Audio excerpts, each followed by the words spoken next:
Hey guys, and welcome back to my home channel. My name is Edith Masaka and I'm so glad to have you guys here today.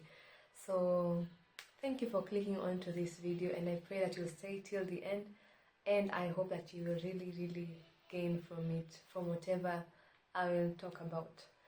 So first and foremost, I just want to say that you as a child of God are loved by God, whether you know him or you don't know him. I just want to say that he loves you so much. Sometimes I tend to think that sometimes we can come from families or just be surrounded by people who we have grown up with, but they don't say they love you as much as a human being. You need to hear it. Sometimes we grow up from families where people are not the touchy-feely type. Maybe people don't hug in your family that much, or people just don't express their emotions that much. But I just want to say that it's so important as a human being to know that you are loved, to know that you are cared for, to know that you are so important. And so I just want to take this opportunity to just tell you that yes, you are that much. Yes, you are worthy of love. And yes, you are so valuable in the eyes of God. And I love you personally. I just want to extend the love of God to you. You know, it's not humanly possible, honestly, to love people freely, but by God, by the Spirit of God, because the Bible says that God is love. So if we have God, we should have love. We must have love. If we say that we are in Christ, it is almost impossible to say that you don't have love, because it's a supernatural thing. By the way, it's a supernatural thing. To be able even to love God, because it's God who reveals himself to you as love. So love basically at the foundation comes from God. And today I just want to do this video, I think, in a very relaxed mood, because I think I'm usually very tensed trying to do the videos, because I'm always thinking I don't want to forget any single thing that I want to say. And so today I just want to do a very relaxed video and just to talk about where I am at, where I am coming from, and what God has done for me. So I recently had a pastor say that, why are Christians ashamed of their testimony? And that hit me deep. You know, I was like, sometimes really the shame of maybe where we are coming from, the things we have done, the things that have been done to us, because sometimes it's not our fault that we fall into brokenness. So the title of this video is A Broken Personality. So yeah, sometimes we do get to get ashamed of our testimonies because of the background of that testimony, because of the word of that testimony. And sometimes it's not a good word, and it's not a good testimony. It's not the best that you would want to think of. And I just want to talk about where personally I've been coming from, and what God has done for me recently. So personally, I think I was broken a little bit too much by one of the closest people in my life, and it really cut me very deep, and that is my father. So my family broke up in 2021, and that's just about the time that I was coming from high school doing my KCSE. That's in 2021 April, and I found a separated home. Now the problem majorly wasn't even the separated home, but what I went through after. So after my that is actually, I found that my mom had was forced to leave the house, and so she had to go to my grandmother's place. That's her mother's place. And so I was left, of course, with my father and my elder brother at the time, because my mom had to live with my younger brother. He was still young at the time. So a few weeks into staying with my dad, I think there wasn't much of an issue, but the problem came in when I had to choose whose side I was on. And as a child, I think that can be a very, very difficult thing to do, because how can you choose between either of your parents? It's very difficult, and that was coming from my father, and it was very difficult because personally I knew the truth of the whole situation. So as I usually say, I think maybe I've mentioned it a couple of times, my the challenge in my family, or rather with my parents, was not a physical battle, but it was a spiritual battle, and I was completely aware of it, because at the time is when I had just recently found Jesus. Sorry, I think I was hearing some noises outside. So I had recently found Jesus, and so I was aware of the spiritual activity that was going on, and I knew who was on the right and who was not on the right. And so I knew my mother was innocent, and I supported her fully. And my intention was not to support any of them, but basically to just stand on the truth and kind of be neutral, because at the end of the day, it wasn't my problem, it was their problem. And as much as I wanted peace in the family, that was upon them to solve their issues or to decide how to deal with their issues. So my mother leaving the house was not actually the problem. I was actually glad, because now the fighting had stopped. There was peace in the house. There was nothing to worry about, because constantly, when those two were in the house, it was too much of stress. It was too much of stress, because there will always be tension. There will always be arguments, and just roughing up each other in front of us, which was not quite healthy. And so it was actually very peaceful when they had actually gone their separate ways, and yeah, it was much better off, of course, although it wasn't the best. So a few weeks in, I remember asking my father, can I go and see my mother? And he was like, no, you cannot see her, please. And he told me,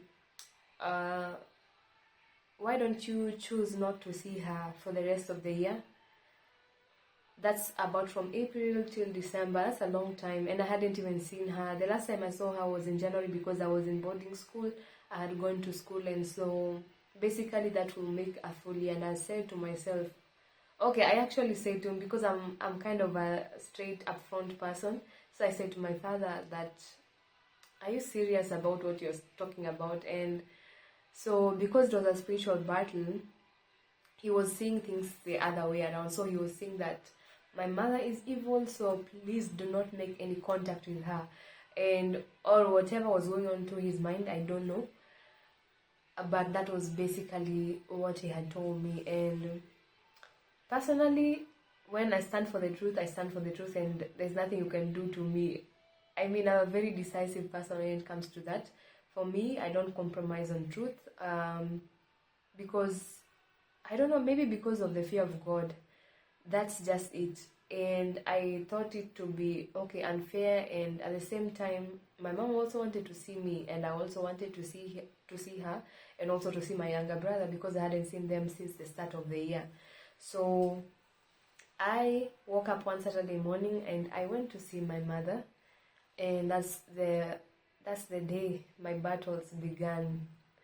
Yeah, and so I literally overnight became an enemy to my father, and that is actually very spiritual, because looking at the human side of it, if you're a child to your parent, they will never ever get angry at you like forever because of one mistake that you did, or I hope it makes sense. Like, it's not life and death. People do make mistakes. We are just kids at the end of the day. And if your parents' child, your child's parent, your parents' child, pardon me. So there is that compassion that basically comes from your parent. And so for me, things turned upside down, and I literally became the enemy of my father overnight. And so I tried to stay home, just to minding my own business. of course I went to see my mom, then I had to come back to my house, and of course I was in so much fear because the phone calls I received while I was away, oh my goodness, they were the kind of phone calls like, you better turn around and come back to this house or else. Those are the kind of phone calls I received, and of course I was in so much fear. And that's the time I think I just, goodness, I think I just saw another side of my father that I had never seen. And of course it wasn't him because it was spiritual, and that anger was not normal anger. It was anger plus, I don't know, icing on top of anger. I don't know even. It was just an uncommon anger. Of course it's anger that comes from the enemy.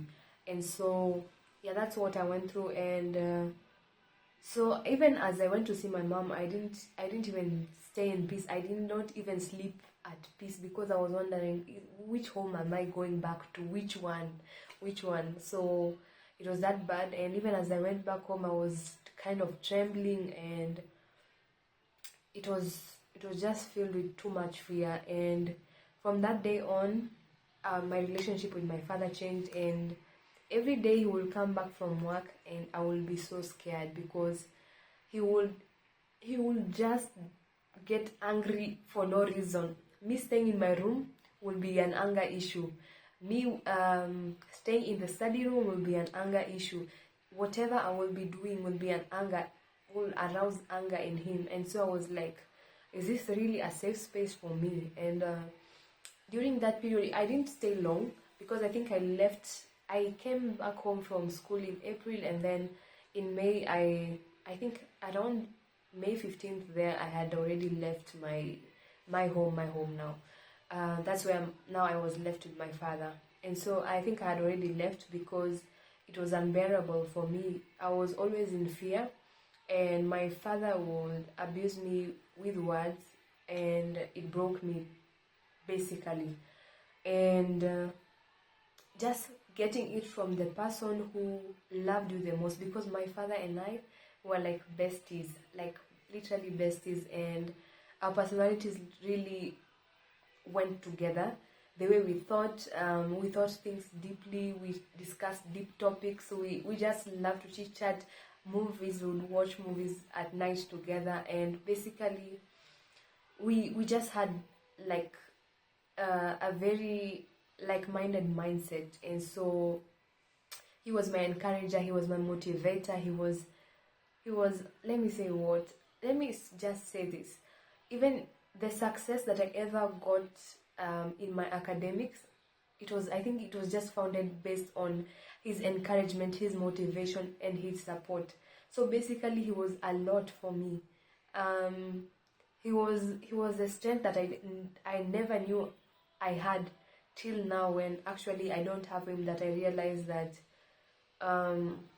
he really played a big part to who I was, to my successes, even in scoring a very high grade in KCSE. So he was really a lot for me, and I loved him so much, and I know he loved me so much. He's the one who used to tell me, you're so beautiful, you're sharp, basically he spoke life into me. And so getting that flip from him, I think it really, really affected me, and I didn't know the depth of it. And so, and coupled on to, let me just say this, throughout, maybe say from the age of 13, I began, because I was always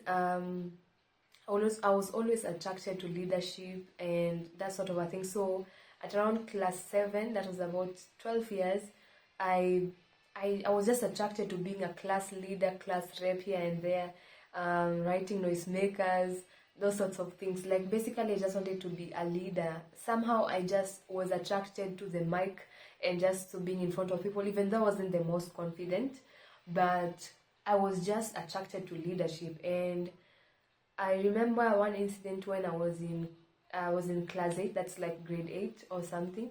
And so I remember one time from the office of the deputy principal in my primary school, one of the deputies asked myself and one of my friends to write, to just mark the attendance of teachers. Usually it wasn't done in our school, so it was a new thing.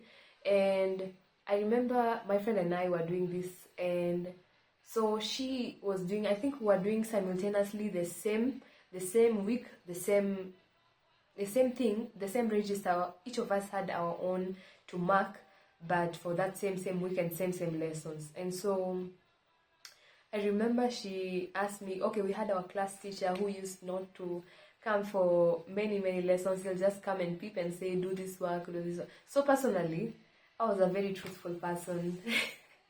Yeah, I was a very truthful person. So I don't know why I was just always inclined to stand for the truth, you know, even where people compromise. And I remember what this friend of mine told me, if you mark, he was our class teacher, the one that used to miss lessons. So I remember she told me that if you mark him that he misses lessons, you're gonna get in so much trouble. Like, he's going to get very angry. And so she told me, I'm going to mark that he's just present.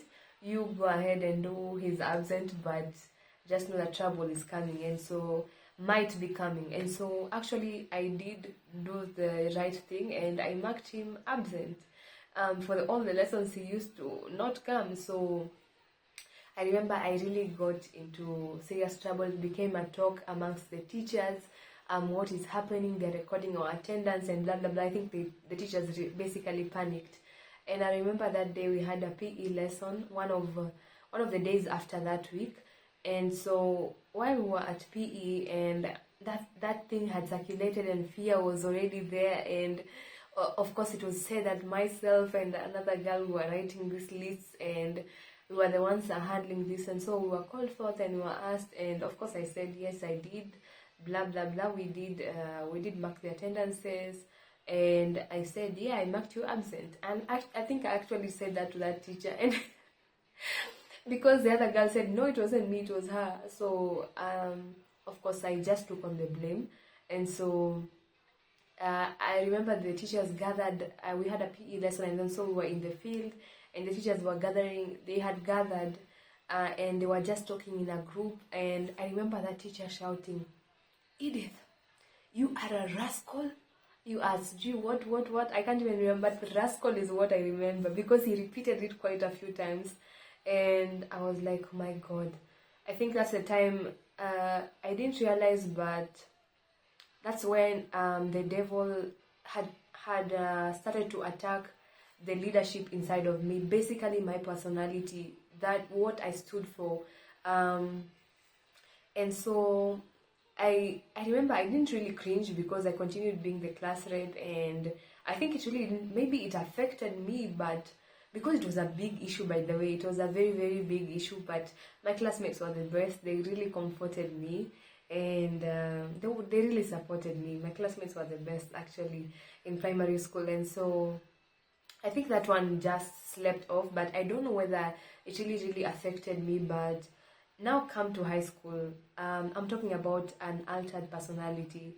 So coming to high school again, as I said, I was really attracted to leadership, and I just wanted, I don't know why, but personally I was just inclined to leadership. And so in high school, I think not in first year, sorry, in our Form 1, I was the assistant class rep. And so throughout Form 1, and that was not big of an issue, because I think the class prefect was the one who took charge of majority of the things, like to control the class. I was just really assisting, but the class prefect at the time was the one who took charge of most of the things. So I wasn't really much out there.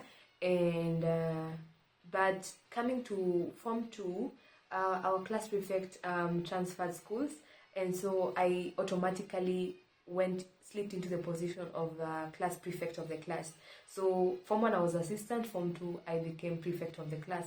And so in Form 2, what happened, as I just came into leadership, I remember one night we had of course we had open school, because this girl had transferred. And on the night that we had open school, we sat in class, and of course guys were really excited, of course the excitement of first day, and so they were making so much noise. But of course there is always a teacher on duty, and so I kept on telling these guys, please lower your voices, talk in low tones. I mean, be responsible, because we're gonna get caught and we're gonna get punished. And of course they are the naughty people in class. Of course they will not okay, let me say what the people who are loud spoken, they really just, I don't know if they can't contain the excitement, or they just want to talk loudly, or they just want to be rebellious or what. So I kept on telling these guys, please talk slowly, we're gonna get caught. So actually the teacher on duty came in while I had just finished saying, guys, talk in low tones, and because we are gonna get caught, and we got caught. And so what happened is that now I think this is the first time now I was stepping into leadership in a really serious way, because in high school, especially in a national school, being a prefect is really a big thing. And so it's quite serious, and you're really leading now. And so I think maybe I hadn't come into terms with that much. And so of course there are things that I hadn't shared off, and I remember, so I was told to call out those who are making noise, and I called out part of those who are making noise. And of course I I kind of favored some people, because they were kind of my friends, and they were talking here and there, but not so much as others. But so I basically kind of called out those who were talking the loudest and the most, and of course they felt it was unfair, and I take full responsibility for that. It was unfair. If anyone was talking, I should have called out everyone that was talking. So I remember they came in and they were mad because they had been beaten up, and so they were really, really mad at me. And they were, hey my god, they really abused me, like used abusive words. And so okay, I just took it in, and I was like, you gotta be strong, you know.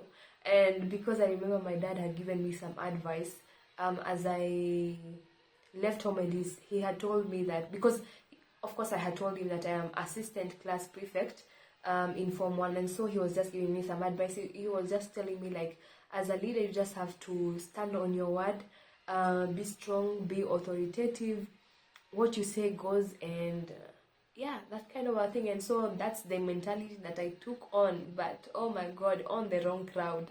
High school, if you have studied in Kenya, Kenyan high schools are ruthless. And so I experienced ruthlessness. And I think within 2 weeks is when we were new leaders were actually being elected throughout the school. And so in here, people had gotten mad at me because of this thing, and they were like, oh my god, this prefect has no chills, like she's gonna say the truth, and we are gonna be in trouble most of the time. And so they were like, oh my god, she has to go packing. And people ganged up in class. Now this is another incident. I'm just speaking spiritually, and I'm just gonna explain how it turns out in terms of how the devil took me through a series of brokenness that altered my personality. And so during this period, so actually my entire class, I don't know why, but like even those who were unaffected, they all turned against me. And so you can imagine, so I experienced rejection to the fullest. And in high school, if they decide you are out, you are out. And if they decide to isolate you, my god, you're gonna feel it. I felt it to the root, to the core. I'm telling you, they did all kinds of things that put me down, and I was down, like literally the kind of down I was like literally like a rag on a dusty floor. And so they really secluded me. They gossiped me. They spoke of how they would how overthrow me. I don't know whether that's the word. And they did it openly. And so it really hurt, because I think I have never experienced that kind of at that point of my life. I had never experienced such a thing. And so it really cut to the core, and I was like, my god, I felt like I just want the ground to open up and swallow me. I just felt like I wanted to transfer schools. Let me tell you, in high school, they can make you transfer schools, like, my God. And so I remember in primary school, so I remember I had asked my parents that I wanted to transfer schools from the school, one private school that I was in, to another private school, and they did honor my request. And so I was taken to this other school. Now I thought it would be better in this school. My God, it wasn't better at all. And that's the point where God had taught me that you don't run away from your problems, you face them. You know, because where you think you're running to that is better, it's actually not better. And so that's one lesson that God had taught me, because He walked with me and He took me out of that school supernaturally, and He caused my parents to just, one day my parents, because I was really miserable in that school that I had requested my parents to go to. I was miserable, and every day I trusted God. Yani, I didn't even realize that I had that much faith when I was young. That is when I was in class 6. That's about 11 years old. I had too much faith. I remember when my classmates in that other school, they were saying that that your former school, they cheat, they do this, they do that. Me, I will defend that school even though I was part of this other school. I remember every night I will trust God. I will tell God, God, I want to go back. Please take me back. And I didn't even know how it will happen. Looking back, I just had too much faith, and that's amazing, you know. And I just had this relationship with God. I believe that those are the situations that God was taking me through so that I could know Him, you know. And so I prayed to God every single day. So I transferred in class 6 third term, and by class 7 third term, one day my parents just woke up from where they were, and they decided, because it was a boarding school, I had requested to go to a boarding school. I'm telling you, when God decides to teach you, He will give you, you know, the Bible says that God will give you the desires of your heart. And so this was a desire that God gave me, and I believe it was to teach me, because I will need it in the future. And so I remember one day my parents just woke up from where they were, and they just came and gave me an excuse, and they said, your friend Chelsea, because I had a neighbor who was called Chelsea, we were in the same primary school, the one that I moved from, and he told me that your friend Chelsea has missed you, so we want to take you back to that school, and we just think you two will be better together, you know. Just going to give her some company. And I was like, okay, of course I was pretending that I really don't want to go, but I was like, hey, God has answered, I want to go now, take me out now. And so I just played it low, and I was like, okay, let's go. So my dad came and made an excuse to the school, and he said that we want to change the box, because we had these metallic boxes, and he just said we want to buy a new one and blah blah blah, we want to buy also a new mattress. So that's how I left the school. my dad was just something else. I mean, it was just a cool way to exit a school. So that's how I exited, and I went back to my former school. And let me tell you something, when you realize what you have lost and you cry to God and you ask Him, take me back, He will take you back, because you didn't know, you are just a child. I mean, you are a child in God's eyes. So God is always ready to forgive and to restore. That's one thing that you can learn from this video. So whatever you think you made a wrong decision on, ask God to take you back. And if you can't go back, ask God to move you to a better place, to a place of peace, and He will answer. God is a loving God. And so that's how God moved me. Now coming back to this scenario in high school, where I was allegedly rejected by my classmates, and they really put me through a lot. I'm telling you, they gossiped me as I had. They made up stories about me. They refused to talk to me. They literally secluded me. But let me tell you something. In the times that we go through such a difficult time, I didn't know how to handle that situation, because all my friends had left me. No one was talking to me. But there was this one girl, oh my God, I think I'll be forever grateful to her. She held me strong. And I remember when I wanted to transfer, God reminded me of this other primary incident where I had asked to transfer, and I found the place was worse than where I was coming from. And so I was reminded that running away from the problem is not the solution. So I didn't request this time for my parents to transfer me from my high school, because in high schools, Kenyan high schools, I'm telling you, you can move to this one and the other one is far much worse. So it's better the devil you know than the angel you don't know. So I really wanted to stay there, because also I was comfortable with the school, and I had now adapted, so I didn't want to go again and find another culture, another pace, and then it would be quite difficult to adapt. And so there was this one girl who really held my hand, and oh my God, she stuck with me. She was a really prayerful girl. Let me tell you, if you have friends that are really prayerful and they know Christ, my God, that's golden. This girl literally stuck with me even though I was wrong. She stuck with me. She prayed for me. She became my friend when no one else was my friend, and she was literally my only hope. So I just want to encourage you that when you feel like maybe you have made mistakes and maybe people have secluded you, God will never leave you nor forsake you. God will send that one person who will be your strength, who will be your comforter. And that was my friend for me. And so that's another incident. And I remember I was literally impeached in 2 weeks. I was only prefect for 2 weeks. And that 2 weeks was only because I was waiting for elections. So they literally elected another person right in front of my eyes, right in front of my class. I think I got maybe 4 or 5 votes, because everybody else was like, you gotta go home. You gotta go home. So I was literally removed in the worst ways possible. And so the votes were actually counted in front of me, and I knew I was gone, and it was traumatizing, because it was literally a big event.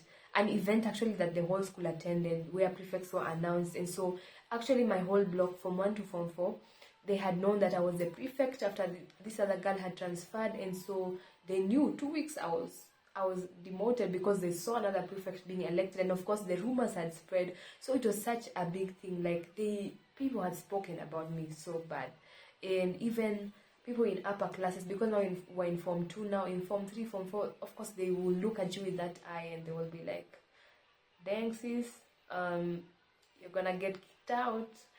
We didn't know you were that bad. And so it was that bad.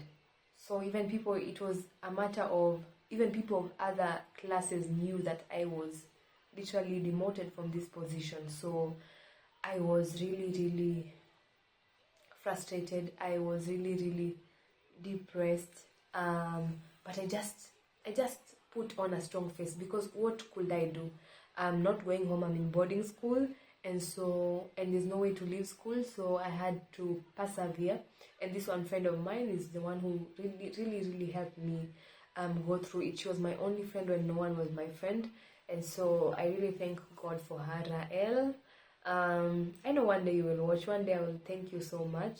And I just keep thanking you wherever you are. So, and of course, I usually text her.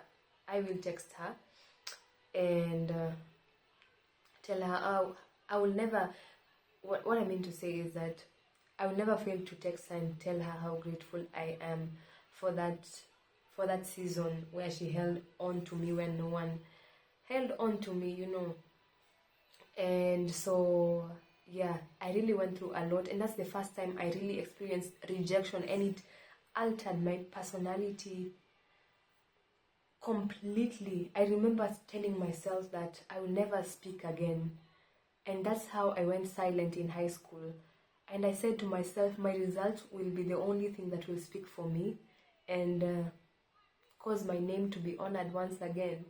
And I kid you not, in the following exam, because in that term, I think that was second term, that was second term, where our prefect had transferred, and then I was prefect, and then I was demoted. So that whole thing happened in second term. So in third term, I remember telling myself my results will speak for me, and I remember asking God, you have to make my results speak for me.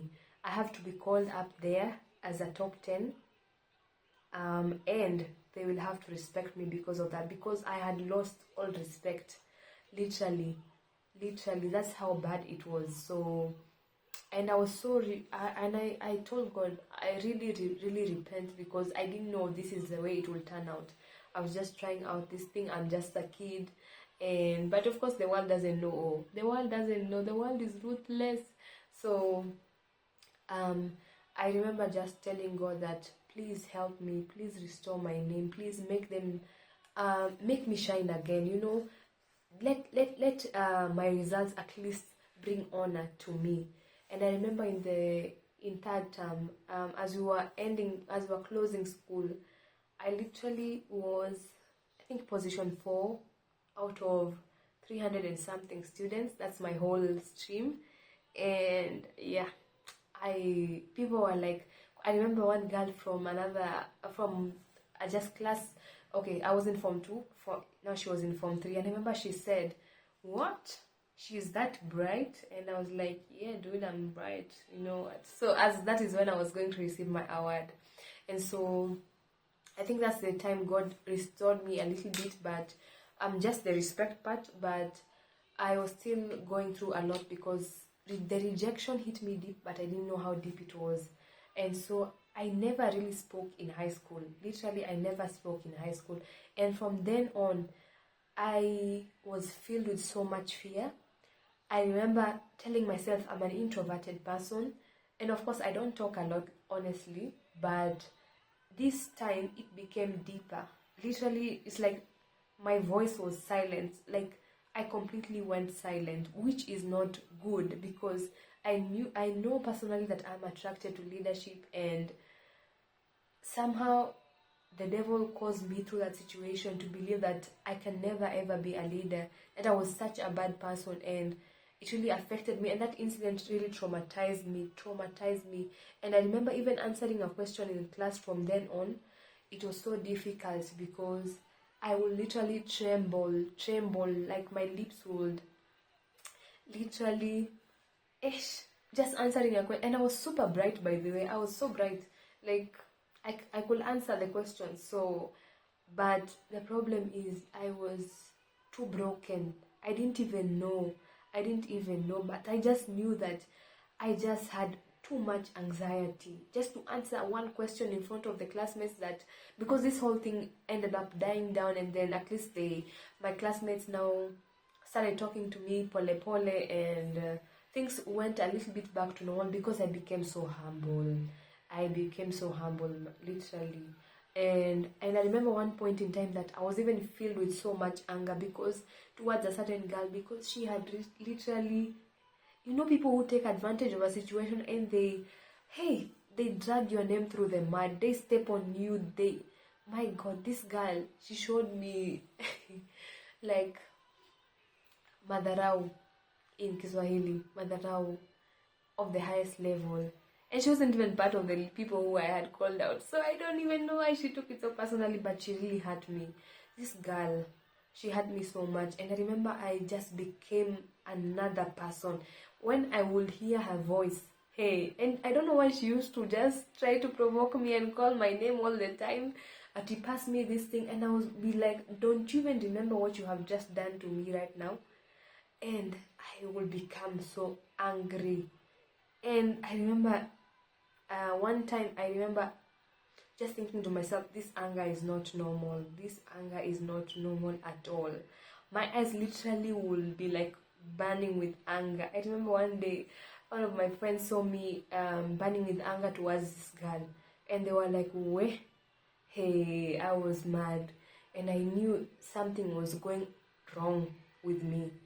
For my personality, to that anger issue. And I remember asking God, please remove this anger away from me. And God literally actually helped me, and I forgave this girl, and I moved on with my life. But the silent part remained. Now that's where my personality really altered because of that rejection that I went through. Now coming to after finishing high school, and then this is what my father took me through. This was another rejection, and now this one was a, when they say new levels, new devils. This one was a new level of rejection. This one was a new level of rejection because it hit deeper. Because this one was my father. He was my anchor. This is blood. You don't expect blood to do that to you, especially your parent. And so it hit me deep. I felt worthless. I mean, it could even be shown from the way I will dress, the way I will carry myself. I had zero confidence. He killed it all. Everything went down, down, down. Because I remember my father was the one who actually will encourage my confidence when people put me low. Because I remember one time going to a salon, and this hair salonist talked to me, treated me bad. And I remember my father told me, what, next time, take my Mercedes, go to that salon, park outside that salon, sit in there, and if she doesn't attend to you, take your key, where she can see that vehicle, get into that car, leave. And because he really, I don't know, maybe, I think he really resonated with what I was going through, because I think he also went through those kinds of things himself, and so he will really boost my confidence and just tell me, you're worthy. Why will someone treat you that way? And now this is the person who came and called me worthless. I remember one time he called me a fool, and he was shouting at me. Even I remember one time he was like, the house help was like, oh my God, what is going on with your father? Why will he talk to you like that? And I remember even after my KCSE results were out, he was angry at me at that time, and because of going to see my mom, and he told me that, and I remember, there was a story in News Citizen TV, and they were broadcasting, they were just showing where A students had gone, had reached with life a few years, maybe I think 10 years after high school, after that great A, that famous A, that national standard A. So, and I remember some of them weren't doing well, and compared to B students actually. And I remember he told me that because my elder brother had gotten a B, I had gotten an A minus. And so I remember my dad telling me that. He called me, and I remember I was in the study room, because I really tried to minimize contact with him because of his anger issues. And so I remember he called me from upstairs, and he was like, where are you? These are the things you should be watching. And he was like, you're an A student, but you're going to be working for your brother, a B student. And I was like, my God, why would he tell me such a thing, really? And he really broke me within maybe even two weeks. My God, he put me so much to the ground, and I did not know how much it affected me actually. But I think it was really a lot. My personality from high school, now there was that incident in class 8, came high school where it totally shattered my personality. Now my father finished the job. He finished the job for the devil. So now coming into university, I cannot tell you the story was any different. I wasn't any confident as I joined university. I was dusted, busted, and disgusted, as Prophet Hubert Angel says. And so I felt the least. I entered a room, and I just wanted to sit down as quickly as possible because of how broken I was. And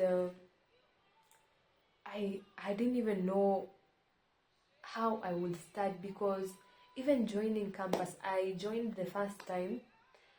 My dad refused to continue paying my fees because I was staying with my mother. He said, if you're staying with your mother, I cannot pay your fees. It's either you stay with me or I don't pay. And I told him, I will not come to stay with you, because I was like, even by the time he was telling me this, it's not that he was sorry for the things that he had done to me, or that he wasn't even approaching me from a kind perspective or anything of that sort.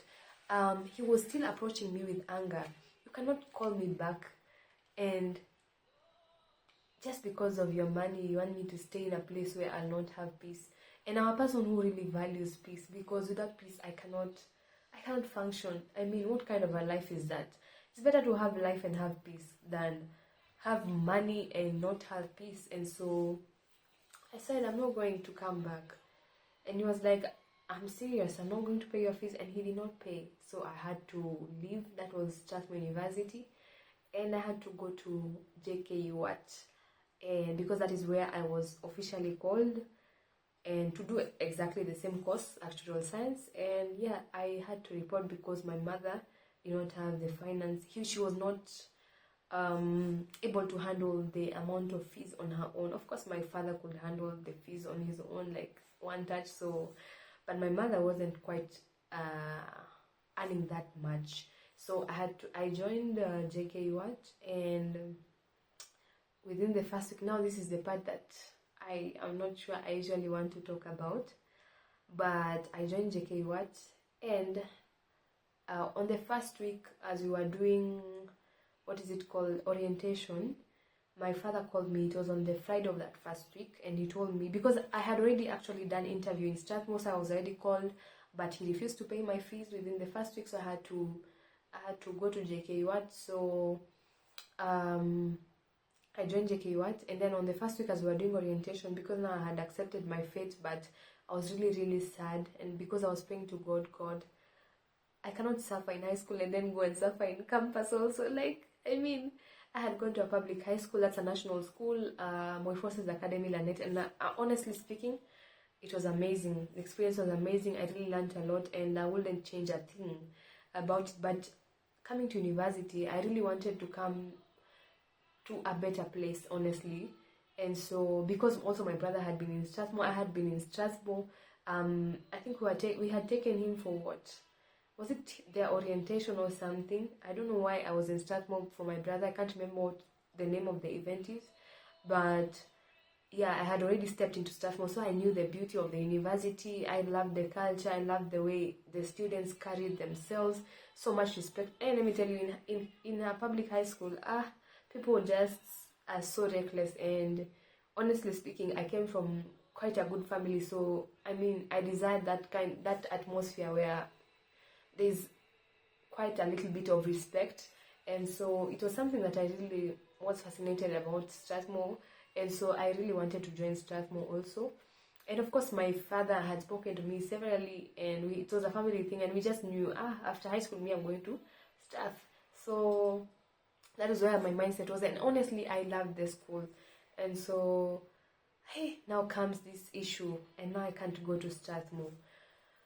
Now, during the first week of orientation, of course, I was praying to God. I was asking God, my God, what kind of a life is this? Why do things have to be difficult for me? Because honestly speaking, I felt like I was, since young, I really had this reliance on God, because I felt like the world wasn't understanding my problems. So honestly, I will speak to God a lot about many things. And so came this situation, and I was telling God, I would really love to go to Strathmore. Although if it is your will for me to go to JKU, please remove this desire for Strathmore out of my heart, because how will I be able to focus knowing that maybe there's a possibility that I should be there and I am not there?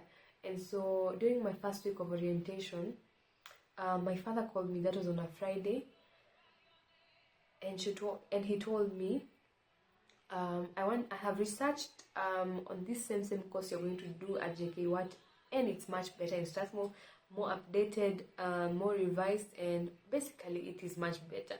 And I knew, okay, my father's heart was like, yeah, I want to. You're my kid, you know. I know that soft part was still there, so that's why he was calling me back. And so he actually got me admitted. He paid the deposit, and yeah, I had gotten my laptop. Now the part where he refused to pay my fees. Sorry to confuse you a bit. Is where after the first week I had reported to Strathmore, and then now on the second week he called me and he said, I'm not gonna pay unless you come and stay with me. Unless I'm dropping you off to school every morning, I'm not going to pay that fees. And I said, please don't, because as I said, he wasn't. It's not like he had changed his mindset towards me. He still hated on me, and he spoke to me anyhow, and I wasn't ready to go back to such pain. Honestly, I was pained. Even as I had left, I knew that I was in pain. I was in depression. I was in so much depression, by the way. And I would stay in my room, and the way I tried to deal with my depression is that I slept a lot, and it caused me to fall into sleep addiction. So even if I would wake up in the morning at, for example, 8 a.m., by 10 a.m., somehow, oh my god, my body just wanted to sleep and I couldn't control myself.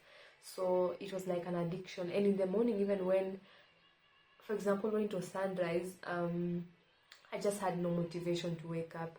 Waking up for me was just waking up to another sorrowful day, to another remembrance of how my family life had gone, how my life was going all south.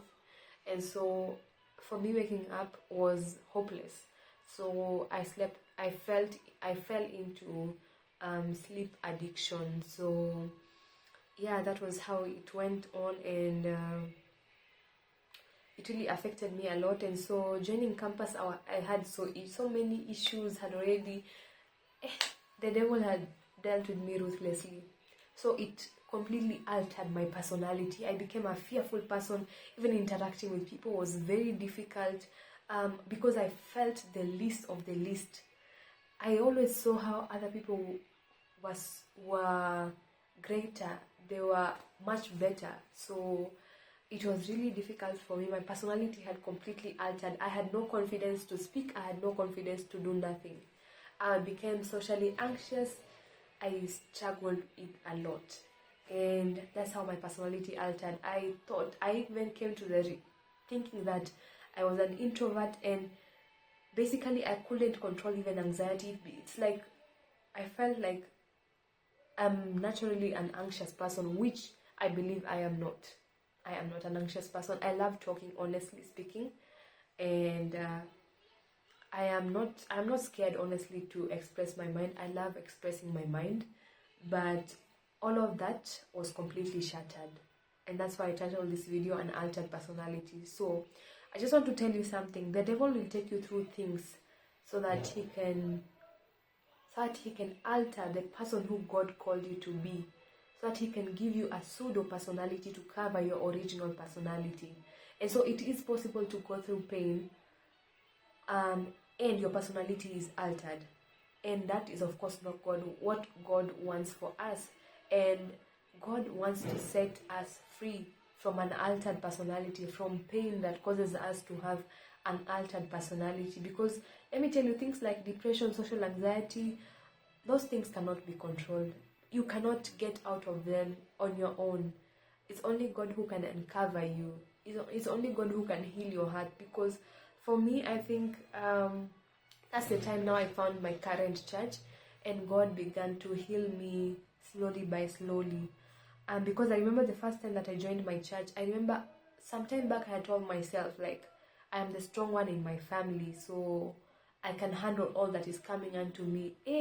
And that was, I think, a very big fallacy that I had caused myself to believe, because I remember why I said that to myself is because most of the attacks were coming unto me, so I knew there was something about me that the devil was trying to hit on. So I thought I was strong on my own, and I said I can handle all that is coming to me, because I could see the spiritual perspective of it. So even though my father did all these things to me, I would still say in my heart, I forgive him.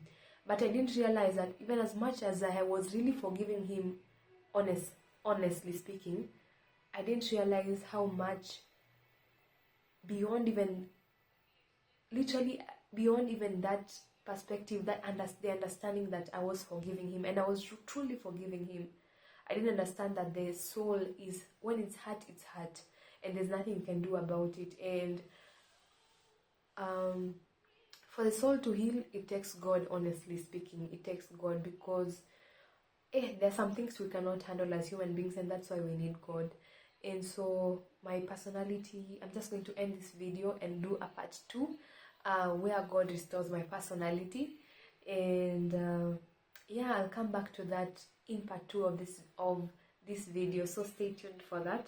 So I just want to tell you that the devil will take you through things to alter your personality, and it is possible for God to restore your personality, because that's why God is here for us. And so That's my story, and I think I didn't even finish on campus of how I came into campus. The first time yeah, after my dad refused to pay my fees, I had to leave campus because I had joined Strasmo. My mom had to tell me go back to JKUAT, so I went back to JKUAT, but I really didn't go to JKUAT. So that's a story for part 2 of this video, and yeah, so see you on the next video, and I hope you have enjoyed this. And I don't know whether you can tell, my personality is a bit different, much freer, and honestly speaking, I'm so happy and I'm so glad to be in this space right now because God has healed me. Let me tell you, it's all God. It's nothing to do with me, it's nothing to do with what I've done, but it's because of God. So I hope you are blessed, and see you on part 2 of this video. Good night, good morning, have a lovely day, whatever time you're watching this video. See you on the next video. Bye.